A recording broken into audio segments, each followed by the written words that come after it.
अस्सलाम वालेकुम। अल्लाह ताला ने हज़रत आदम की फ़रिश्तों पर बरतरी कैसे साबित की।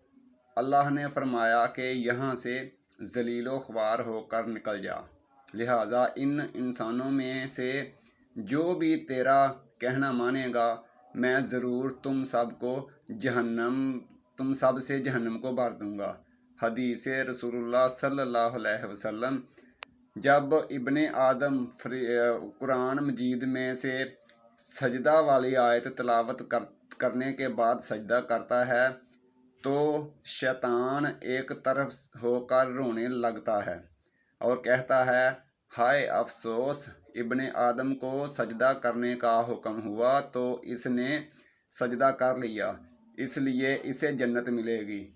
मुझे सजदा करने का हुक्म हुआ तो मैंने इनकार किया, इसलिए मुझे जहन्नम मिलेगी। हज़रत आदम अलैहिस्सलाम की फ़रिश्तों पर इल्मी बरतरी।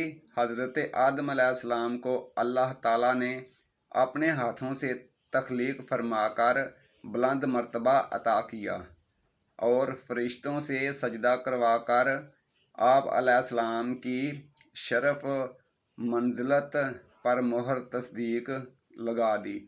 फिर आप अलैहिस्सलाम को मुख्तलिफ़ चीज़ों के नाम सिखाकर फ़रिश्तों पर इल्मी बरतरी साबित की। जब अल्लाह ताला ने वही नाम फ़रिश्तों से पूछे तो फ़रिश्तों ने अर्ज़ किया, हमें तो सिर्फ़ वही इल्म है जो आपने हमें अता किया है।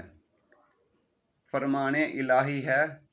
तर्जमा। और अल्लाह ने आदम अलैहिस्सलाम को तमाम एशिया के नाम सिखा दिए, फिर इन चीज़ों को फ़रिश्तों के सामने पेश किया और फरमाया कि मुझे इन चीज़ों के नाम बताओ अगर तुम सच्चे हो।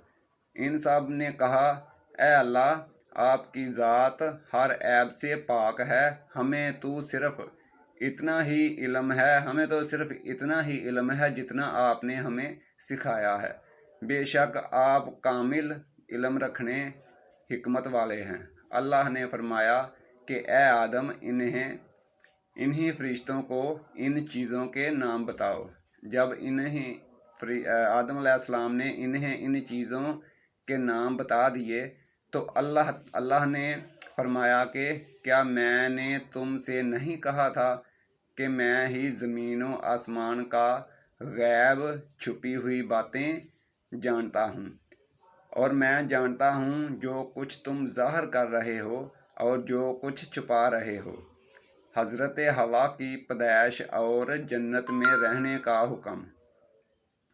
हज़रत हवा की पैदाइश से पहले हज़रत आदम अलैहिस्सलाम अकेले थे, इनका कोई हम जिन्स नहीं था।